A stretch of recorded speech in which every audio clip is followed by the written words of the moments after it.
Okay, let's start. Please, first of all, represent yourself. Okay, so my name is Al Bickham. I work for the Creative Assembly, and we are here at Igramir 2015 to talk about Total War Warhammer. Okay, what is the game about? So, Total War Warhammer is it's the latest game in the Total War series, and it's our chance to make a fantasy strategy game. We always wanted to do it, and the stars have aligned. We've finally come to a place. We come to a good agreement with the Games Workshop, so we're making a totally new Total War game, but set in the old Warhammer Old World. It's like 8th edition Warhammer Fantasy Battles. So not End Times and not Age of Sigmar, but the world that was the sort of classic Warhammer world. So.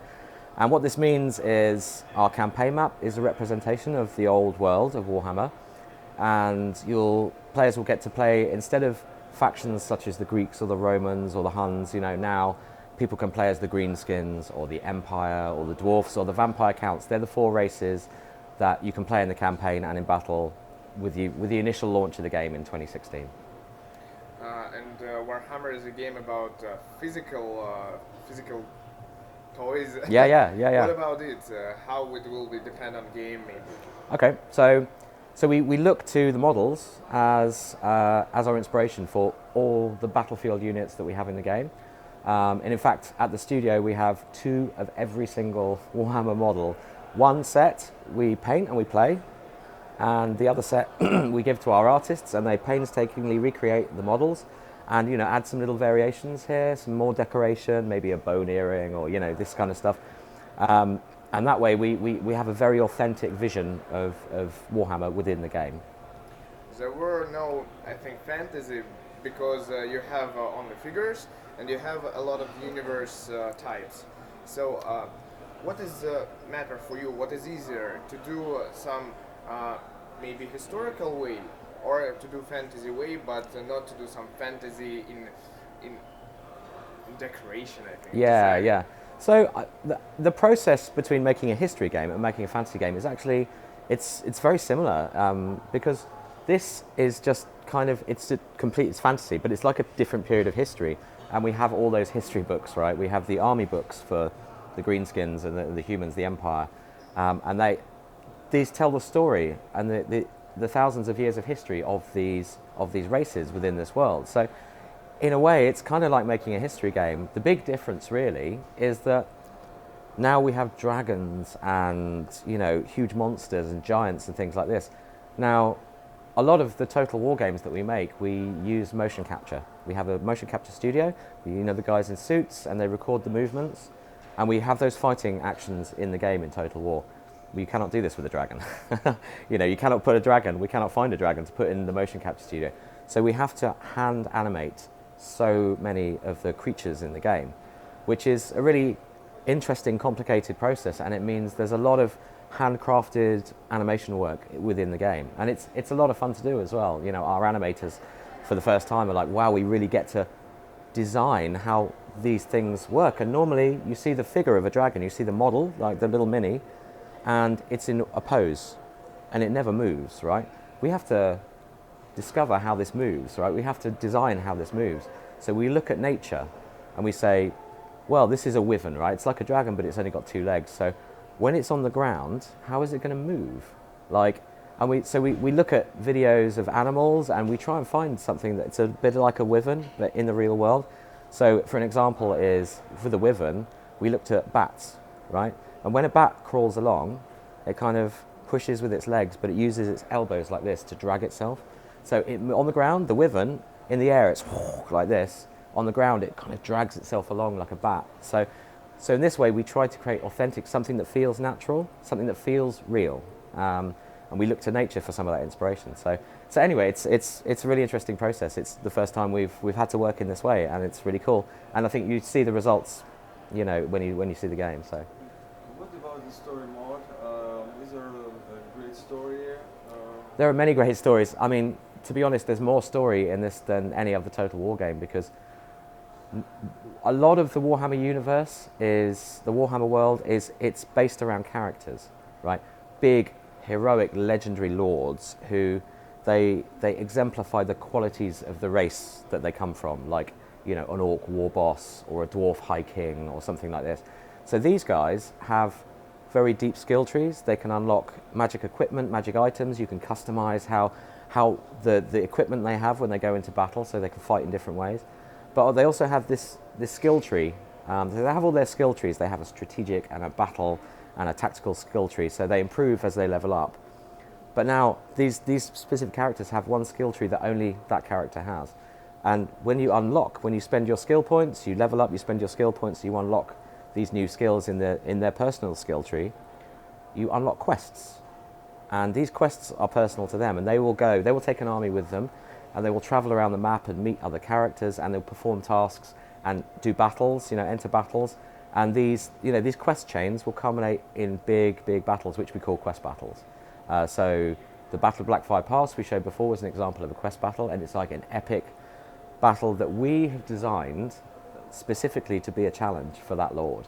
So we can craft it, we can make sure reinforcements come in at different points, we can create a really handcrafted challenge. So, it's still a total war game. It's like a sandbox. You'll expand throughout the world, you'll have battles with other armies, on a piece of terrain on the campaign map, and you'll see that landscape in the battle. But these battles are different because it's part of the story and it goes to a special place in the world. We handcraft the environment and we handcraft the stages of that battle, and to be a specific challenge. And at the end of that, you'll unlock legendary gear that character has in the tabletop game. So Karl Franz, for example, one of his quest battles, he's the leader of the Empire, one of his quest battles will enable him to unlock Gal Maraz, which is the Warhammer from the name Warhammer. It's the ultimate Warhammer, gifted to the Empire by the dwarfs millennia ago. And then he gets to use that in battle, and it's powerful, So as your guys level up, they gain access to this legendary stuff, but through a storytelling series of quests. So it's very RPG-like, in a way that Total War never has been. So it's cool. And, is there a multiplayer mode? Yes, there is a multiplayer mode. We have we have two-player campaign as we had previously, and we also have head-to-head battles. So we have 1v1, 2v2, 3v3, 4v4. So you can have big Warhammer battles with green skins clashing against dwarves, and getting to have fun with the variety of the way those different races work, and it's going to be really good fun in multiplayer. Yeah. And what about this is not this is property of Game Workshop, so how you come to create this game? Was there any problems with licensing maybe? No. Well, we've been talking to Games Workshop for years, right? Because Total War and Warhammer are just so perfect for each other, right? You've got Total War, which is a game about formations and, classic warfare blocks of troops, with depth and ranks, that use spears or pikes or, and then you have bows and in some cases rifles and things like this and artillery pieces. This is exactly what's in Warhammer, It's just in Warhammer, it's just more extreme because you have crazy magic and flying monsters as well. So we had to design some new systems there, obviously.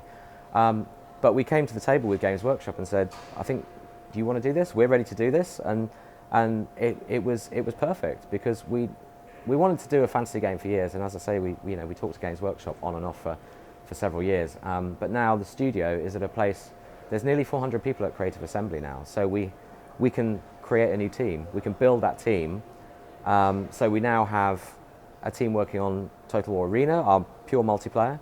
We have a team working on Total War Battle Kingdoms, which is our free-to-play handheld game. We have the Warhammer team now, which is the biggest team at the moment. We also have a console team working on Halo Wars 2. So we have the people, and we have a small team researching what our next history game might be. So they're sitting over there, doing some research, because obviously this doesn't mean the end of our history games. History is where we come from, and history we'll return to as well. But in the meantime, we've got a big fantasy game to make as well. So we're going to do all this. So we have the resource to do it. So it became easy. We want to do, and working with Games Workshop is a dream because they want us to make an awesome Warhammer game with all the scope and scale that a Total War game normally has. And we want to make a Total War game that has all that amazing content from Warhammer. So we work very closely and very well with them. And it's great. And what about engine?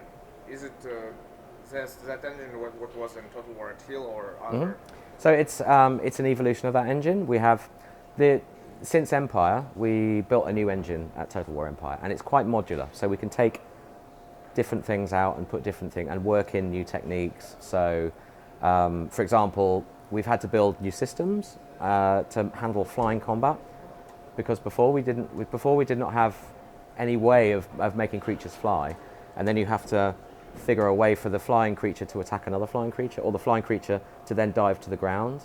So we're like, well, if things are flying at different heights, how does that work? Do they do this? So we actually have everything flying at the same height, So you have ground combat here and flying combat here, and obviously flying combat has the option to go down. We have a new system for spellcasting as well, which are special abilities, but they have a visual effect in the world. So we have a new VFX system, for example, as well. So, and basically we're optimizing the system as we go. We're building on some of the previous systems that we had. So, for example, the AI, we're working on improvements in siege and land battles to the way the AI works. We're making some changes to the way we build maps, which makes the AI, puts less stress on the AI. So it can work at its best and, look for outflanking maneuvers or making holes in your line to get to the guns at the back and things like that. So we're doing, it's an evolution of the previous engine for Attila, but it's, it's got a lot of new things in it. So I think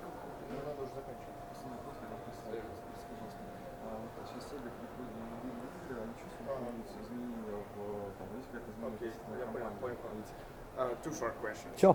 One short question about the future of series Warhammer. So the Games Workshop got Warhammer 40,000. And what about it? You've been looking for success of your game. You won't be surprised to hear everybody ask me this question, because everyone's 40k. So we're not looking to do a 40k game. And I mean, I think there are like, it's interesting to think about, because we have a system which is basically built for more like ancient or medieval or old world combat, which is formations and blocks of troops, whereas 40k is more loose, so you have loose formations of troops. So it's not to say we couldn't do it, but I think it would change the character of Total War a bit if we did. But that said, we have no plans to do that. But what we do have is a lot more Warhammer as well, because the first game deals with a single area of the Warhammer map, of the Warhammer world map. And we have 2 large expansions coming as well. Now those expansions will be standalone, so if you don't want to play the races in the first game in that location, you can wait for the second game and buy this one, and then you get the races in that. But if you buy 2 or you buy all 3, the map expands to these 3 map sections to make the whole of the Warhammer world. And obviously you get the races that are in those locations as well. So we'll have DLC in between as well. We'll also have a lot of free content drops as well. So adding cool new things. We've got some nice ideas about what we're going to give away as well. So this is going to be good for a couple of years yet. So, and it's going to be big. Okay, and now Sega got a focus on mobile games. What it is for Creative Assembly? Any differences in development? Maybe you feeling some maybe pressure from Sega to do some handheld games? Well, we are. That was so Total War Battles Kingdom. I don't know if you've come into contact with it. It takes the DNA of Total War. It takes empire building and tactical battles, and it places it into a touchscreen format, right? So you have a turn-based, well, not turn-based, but you have an overworld, like a campaign map, and you start. The idea is you start so it's based in medieval times, and you start as the inheritor of a ruined kingdom. So you have to repair your kingdom, build it up, and then you meet you meet the barbarians, and then you've got to go and do battle with the barbarians, and then and you build up and you level up your armies and you unlock new unit types. So it's it doesn't work the same way as Total War exactly, but it has a lot of those same kind of themes and those same ideas. And that is in open beta on Steam right now. You can go and play that. It's free to play as well. So, but the ultimate aim is to bring that to touchscreen. So we have a nice mobile game, and we've been working on that for a couple of years now. So it's quite advanced. And at the end, any words to our community? You've got a camera on. Well, if you didn't make it to Igramir, hopefully you can make it next year. Maybe we see you here next year. And in the meantime, keep an eye on these guys, because they'll keep bringing you more cool Total War Warhammer stuff. Thank you.